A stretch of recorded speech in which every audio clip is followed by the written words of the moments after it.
आणि काक भुशुंडे आणि आम्ही दोघं परमात्म्याच्या दर्शनाकरता निघालो. शिवजीनं त्या ठिकाणी दर्शनाकरता निघाले, परंतु मूळ वेशात निघाले नाही, वेश बदलला.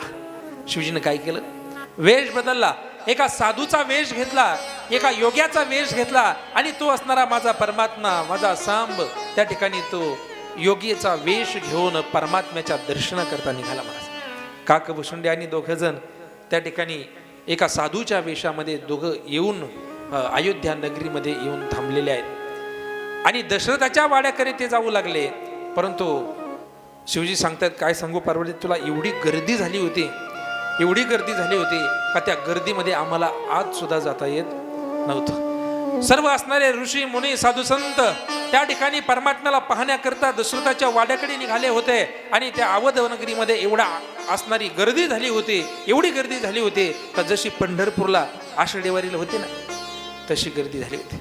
आषाढी वारीला जर आपण गेलो आणि चंद्रभागेचं स्नान केलं आणि महाद्वाराकडे जात असताना जेव्हा आम्ही चंद्रभागेच्या पायऱ्या चढून वर जातो, त्या चौकापासून पुढे जात असताना अशी काय गर्दी लागते का तिथे माणसाचे पाय वर उचलतात आणि वर उचललेले पाय कुठं जाऊन टेकतील काही सांगता येत नाही, तशी गर्दी झाली.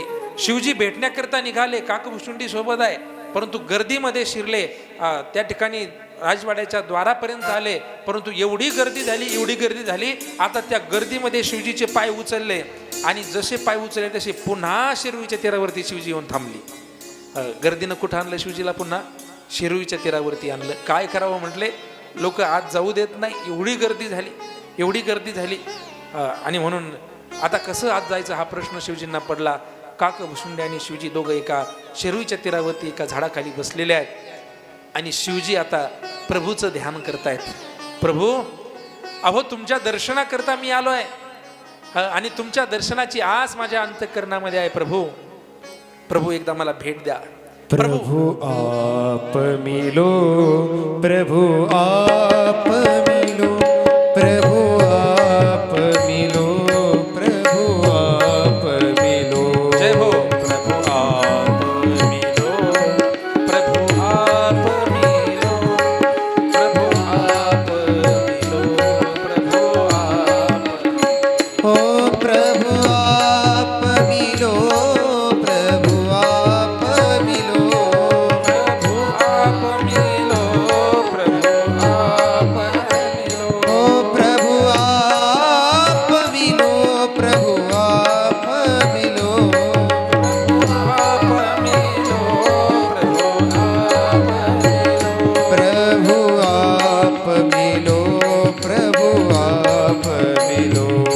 प्रभु आप मिलो, प्रभु आप मिलो. हो प्रभु आप मिलो, प्रभु आप मिलो, प्रभु आप मिलो, प्रभु आप मिलो. आप मिलो, प्रभु आप मिलो, प्रभु आप मिलो, प्रभु आप मिलो. शिवजी परमात्म्याचं ध्यान करतायत. प्रभु आप मिलो, प्रभु आप मिलो, प्रभु आप मिलो, प्रभु आप मिलो. प्रभू, तुमच्या दर्शनाकरता प्रभू मी या ठिकाणी आलोय, मला दर्शन द्या. आणि ही शिवजीची असणारी प्रार्थना माझ्या परमात्म्यानं ऐकली महाराज.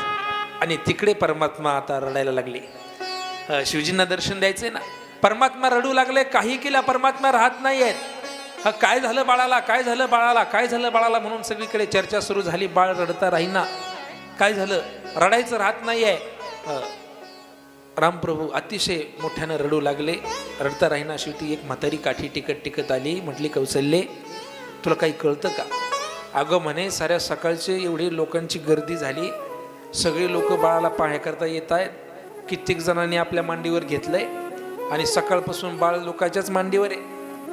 आणि बाळाला काय झाले म्हणे, आता रडायचं नाही तर काय करेन म्हणे, बाळाला दृष्ट झाली, आता काय करू म्हणे, बाळाची दृष्ट काढावी लागेल.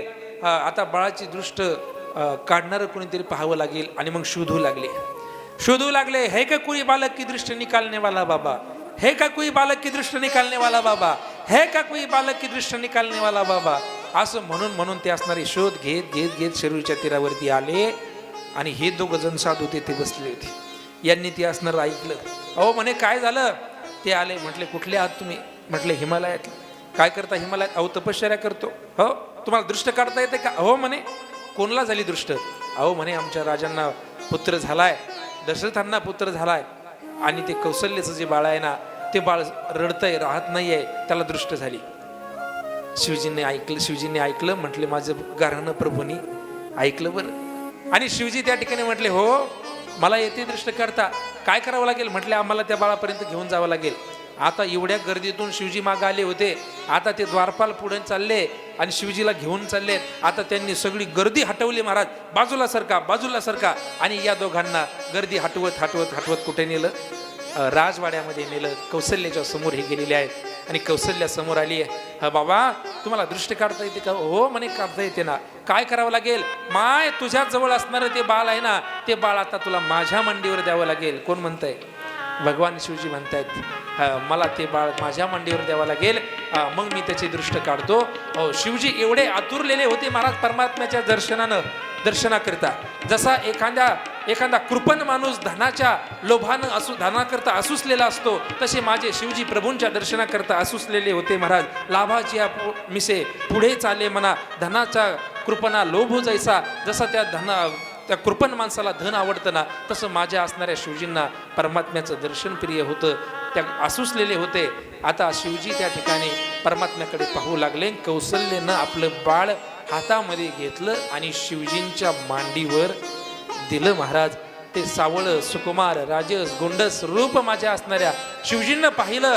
अरे म्हणे माझ्या प्रभूंनी केवढा अलौकिक अशा प्रकारचा अवतार घेतलाय, काय माझ्या प्रभूंची लीला आहे. आणि त्या प्रभूंकडे पाहिलं महाराज, आणि शिवजींचं असणारं हृदय त्या ठिकाणी पुलकित झालं. कंठी प्रेम दाटे, नैनी नीर लोटे, हृदयी प्रगटे रामरूप. शिवजी त्या ठिकाणी शिवजींच्या कंठामध्ये प्रेम दाटून आलेलं आहे. डोळ्यामधून शिवजींच्या अश्रू वाहू लागले. आता ते बाळ रडायचं राहिलं, आणि बाळ राहिल्यानंतर आता बाळ राहिलं, परंतु शिवजीच रडू लागले. कौशल्यामाई म्हणे असं कसं बाबा आहे? दृष्ट काढायला आला, बाळाची दृष्ट काढली, बाळ रडण्याचं थांबलंय आणि हाच बाबा रडायला लागला. प्रभूंना खूप आनंद झाला. आता शिवजी काकभूषुंडीला म्हणतायत ऋषीजी घ्या दर्शन घ्या, पाय तुमच्या बाजूला आहेत, दर्शन घ्या. हा चान्स पुन्हा भेटणार नाही. माझ्या असणाऱ्या प्रभूंची एक अलौकिक लीला आहे. काय रूप माझ्या प्रभूंनी घेतलंय. बाल वयामध्ये असणारे माझे प्रभू आहे, बालक रूपामध्ये माझे प्रभू आहेत, दर्शन घ्या. काकभूषुंडीने दर्शन घेतलं महाराज. दोघंही त्या ठिकाणी कृतार्थ अशा प्रकारचे झाले. आता कौशल्यामाई विचारू लागली महाराज आता तुम्ही या असणाऱ्या बालकाचं भविष्य सांगा. त्यावेळेस शिवजी सांगतायत माये तुला काय भविष्य सांगू याचं? हे बाळ सामान्य नाही आहे. हे बाळ आपल्या असणाऱ्या कुळाचा उद्धार करणार आहे. हे बाळ आपल्या असणाऱ्या कुळाकरता कुळाचं नाव लौकिक वाढवणार आहे. हे बाळ एक पत्नी असेल, एक वचनी असेल, एक बाणी असेल, आणि हे बाळ धर्माचं रक्षण करणार असेल. आणि हे बाळ सामान्य नाही. माय हे बालक जेव्हा 15 वर्षाचं होईल ना, तेव्हा एक असणारा साधू येईल आणि तुझ्या बाळाला घेऊन जाईल. हे शब्द ऐकले महाराज कौशल्य म्हटले बा घेऊन जाईल असं कसं होईल? पण तू घाबरू नको माय, पुन्हा ज्यावेळेस हे बाल पुन्हा मागं येईल ना, तेव्हा एकटं येणार नाही, सोबत तुझ्या असणाऱ्या सुनाला घेऊन येईल. आणि हे शब्द जेव्हा ऐकले तेव्हा कौशल्यमाईचं हृदय पुलकित झालं महाराज. कौशल्यमाई अतिशय आनंदीने भारावून गेलेले आहे. आता शिवजींना प्रभूंना कौशल्यमाईकडे दिलं आणि शिवजी पुन्हा कलश पर्वतावरती निघतायत. काकभूषुंडी त्याच ठिकाणी थांबले. प्रभू मी आता मागे येत नाही, मी माझ्या परमात्म्याची लीला बघण्याकरिता याच ठिकाणी थांबणार आहे. कावळ्याच्या वेशामध्ये काकभूषुंडी त्या ठिकाणी थांबलेले आहेत अयोध्येमध्ये, आणि भगवान शिवजी मागे जात आहेत. प्रभूंचा असणारा पुढील नामकरण विधी त्या ठिकाणी करण्याचं ठरवलं, आणि प्रभूंचा नामकरण विधी करण्याकरिता दशरथ राजा आता वशिष्ठांकडे गेलेले आहेत.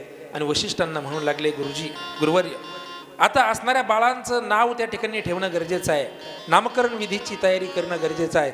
आणि म्हणून असणारा वेळ काळ ठरवण्यात आला आणि तो नामकरण विधी सोहळा करण्याचं वशिष्ठांनी ठरवलं. एक दिवस सर्व सभा भरलेली आहे, सर्व अवधवासी त्या ठिकाणी एकत्र आलेले आहेत. तीनही राण्या त्या ठिकाणी आपापल्या बाळाला घेऊन बसलेल्या आहेत. राजे दशरथ त्या ठिकाणी समोर बसलेले आहेत. वशिष्ठ जे आहेत सर्व असणारी प्रजा त्या ठिकाणी एकत्र आली आहे. कशा करता? तर आता नामकरण विधी सोहळा करण्याकरिता तर नाव त्या ठिकाणी ठेवण्याचा कार्यक्रम सुरू झाला. आणि आता वशिष्ठ आपल्या असणाऱ्या हाताने ते नामकरण विधी पार पाडणार आहेत. वशिष्ठांनी त्या ठिकाणी समोर आलेले आहेत. वशिष्ठ समोर येऊन वशिष्ठ त्या ठिकाणी कौशल्याच्या मांडीवरचं जे बाळ आहे ना, ते बाळ आता कौशल्या वशिष्ठांकडे देते. कुलगुरू आहेत ना, रघुवंशाचे कुलगुरू आहेत. आणि म्हणून वशिष्ठांकडे तो असणारा अधिकार आला की नामकरण विधी करण्याचा. आणि मग वशिष्ठ नामकरण विधी करू लागले. कौशल्याच्या मांडीवरचं बाळ वशिष्ठांनी घेतलं महाराज हातामध्ये. आणि त्या बाळाकडे वशिष्ठांनी पाहिलं. आणि पाहिल्यानंतर लक्षात आलं की हे सामान्य नाही आहेत, हे सामान्य नाही आहेत, हे साक्षात परब्रह्म असणारे भगवान आहेत. आणि ते भगवान त्यांच्याकडे पाहिल्यानंतर सांगितलं, हे सामान्य नाही आहेत, हे अखिल लोकाचं विश्राम अशा प्रकारचे आहेत, जगाला विश्राम देणारचं काम हे करणार आहेत. आणि म्हणून त्यांचं नाव ठेवण्यात आलं सज्जना हो, जगाला विश्राम देणार आहे. सो सुख धाम राम सनाम अखिल लोकदायक विश्राम. सो सुख धाम राम सनाम अखिल लोकदायक विश्राम. सो सुख धाम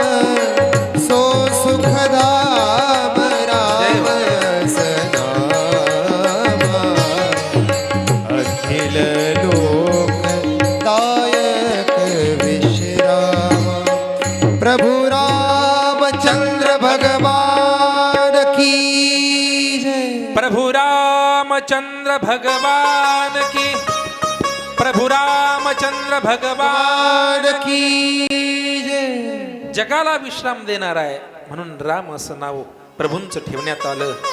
जो सुखधाम राम असं नामा अखिल लोकदायक विश्रामा, म्हणून भगवंताचं नाव त्या ठिकाणी राम ठेवण्यात आलं. आता एकेका बालकाचं नाव त्या ठिकाणी वशिष्ठ ठेवतायत. असणाऱ्या कैकेयीच्या मांडीवरचं बाळ आता वशिष्ठांनी घेतलंय. आणि त्या बाळाकडे वशिष्ठजी पाहू लागले. तेव्हा वशिष्ठांच्या लक्षात आलं की हे बाळ सामान्य नाही, हे असणारं बाळ आपल्या असणाऱ्या स्वामीच्या कार्यामध्ये रत राहणार आहे, स्वामीच्या भक्तीमध्ये रत राहणार आहे. हे आपलं असणारे इष्टदेव आपले बंधू राम, त्या रामाच्या कार्यामध्ये रत असणार आहे. आणि म्हणून तो जो रामाच्या कार्यामध्ये रत राहणार आहे म्हणून त्याचं नाव भरत अशा प्रकारचं ठेवण्यात आलं. काय नाव ठेवण्यात आलं? विश्वभरन पोषण कर जोई तारक नाम भरत असं होई, त्याचं नाव भरत असं ठेवण्यात आलं. त्यानंतर सुमित्रेच्या मांडीवरचं बालक त्या ठिकाणी घेतलेलं आहे. आणि सुमित्रेच्या मांडीवरचं बालक घेऊन त्याच्याकडे पाहू लागले. आणि पाहिल्यानंतर लक्षात आलं की ज्याचं चिंतन केल्यानंतर शत्रूचं हनन होणार आहे, ज्याचं चिंतन केल्यानंतर शत्रूचं हनन होणार आहे. आणि म्हणून त्याचं नाव शत्रुघ्न अशा प्रकारचं ठेवण्यात आलं. बोलिये शत्रुघ्न लाल भगवान की जय. बोलिये भरत लाल भगवान की जय. सुमित्रेच्या मांडीवरचं दुसरं बाल त्या ठिकाणी पाहिलं महाराज वशिष्ठांनी. आणि त्याच्याकडे पाहिल्यानंतर लक्षात आलं की हे बाळ सामान्य नाही आहे, याच्या मनाचं लक्ष परमात्मा असेल, याच्या मनाचं लक्ष परमात्मा असेल, याच्या मनाचं लक्ष प्रभू असेल. आणि हे आपल्या प्रभूंच्या कार्यामध्ये तत्पर असणार आहे. मनाचं लक्ष परमात्मा आहे. आणि म्हणून त्या असणाऱ्या बालकाचं नाव लक्ष्मण अशा प्रकारचं ठेवण्यात आलं. लक्ष्मण धाम राम प्रिय सकल जगत आधार. गुरु वशिष्ठ तेहि राखा लक्ष्मण नाम उभा. सियावर रामचंद्र की जय. पवन सुत हनुमान की जय. उमापति महादेव की जय. बोलो रे भाई सब संतन की जय. बोलिये लखन लाल भगवान की जय. चारही मुलाचा नामकरण विधी सोहळा त्या ठिकाणी संपन्न झाला. 2 जोड्या त्या ठिकाणी तयार झाल्या, राम लक्ष्मण आणि भरत शत्रुघ्न. 2 जोड्या तयार झाल्या. एक गौर वर्णाचा आहे, एक श्याम वर्णाचा आहे. अरे माझे रामप्रभू त्या ठिकाणी श्याम वर्णाचे आहेत, तर लक्ष्मण दादा गौर वर्णाचे आहेत. माझे असणारे भरत त्या ठिकाणी श्याम वर्णाचे आहेत, तर माझे असणारे शत्रुघ्न दादा त्या ठिकाणी गौर वर्णाचे आहेत. म्हणून एक श्याम वर्णी आहे, एक गौर वर्णी आहे. अशा 2 जोड्या त्या ठिकाणी तयार झाल्या महाराज. आणि आता हे असणारे बालक त्या ठिकाणी हळूहळू वाढू लागले. वाढत असताना त्यांचं कौतुक महाराज दशरथ राजा आपल्या डोळ्यानं पाहतायत. 3ही राण्या आपल्या डोळ्यानं पाहतायत. आणि त्या असणाऱ्या बालकांची लीला पाहून फार आनंदी अशा प्रकारचे दशरथ राजे आहेत. ते बालक आता हळूहळू त्या ठिकाणी रांगू लागले. रांगता रांगता ते बालक आता हळूहळू हळूहळू भिंतीला धरून उभे राहू लागले. आणि माझे प्रभू आता त्या ठिकाणी हळूहळू हळूहळू एक एक पाऊल टाकू लागले महाराज. ठुमकत ठुमकत अशा प्रकारचे माझे प्रभू चालू लागले. चालत असताना कधी प्रभूचे पाय लटलट लटलट कापायचे आणि लटलट कापल्यानंतर जेव्हा भूमीवर त्या ठिकाणी ते घसरत असत पडत असत तेव्हा त्या असणाऱ्या राण्या लगबगीनं त्यांना असणाऱ्या उचलून घेत असत. अशा प्रकारची लीला प्रभू त्या ठिकाणी करतायत. हो ठुमक चलत रामचंद्र बाजत पैजनिया ठुमक चलत रामचंद्र बाजत पैजनिया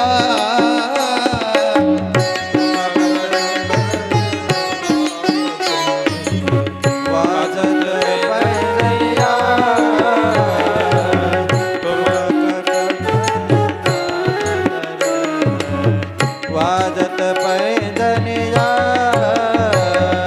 खेल खिलाट उठत धाय गिरत भूमी लटपटा खेल खिलाट उठत धाय गिरत भूमी लटपटा ठुमक चलत रामचंद्र वाजत पैजनिया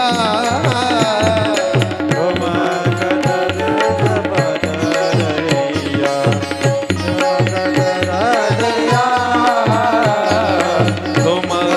चलत रामचंद्र वाजत पैंजनिया.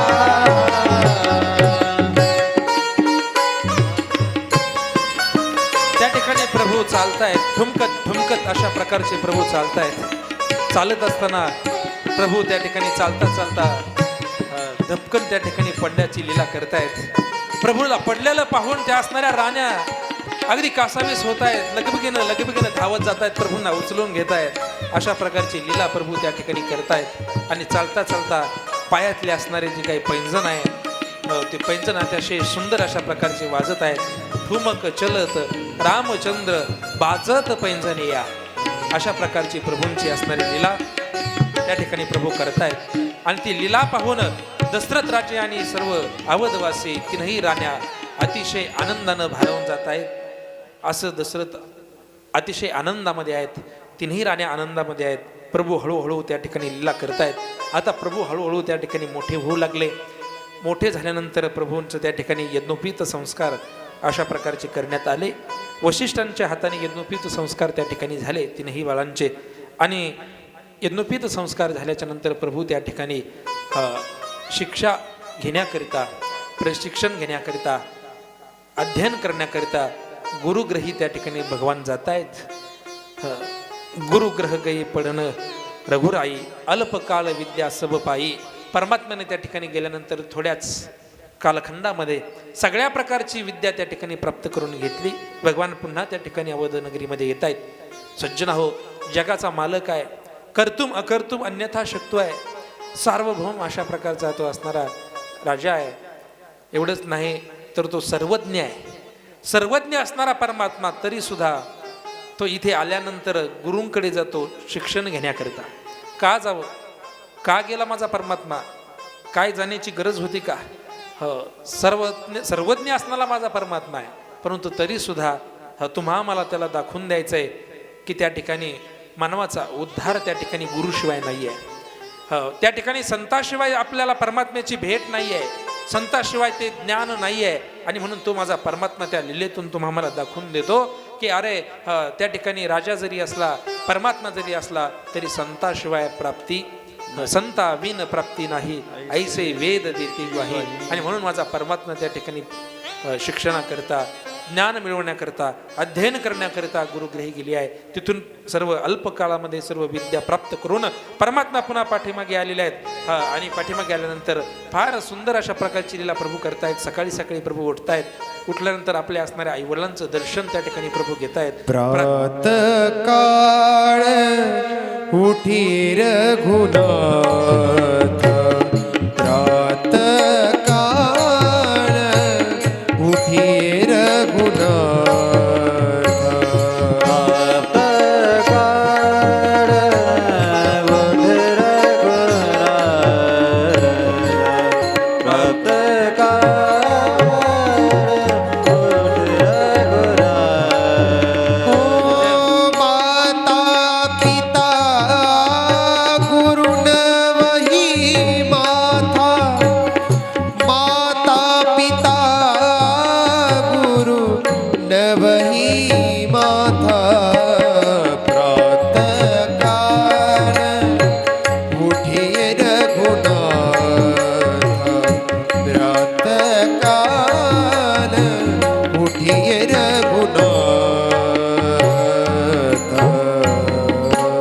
प्रातकाळ उठी रघुनाथा, माता पिता गुरु नव ही माथा.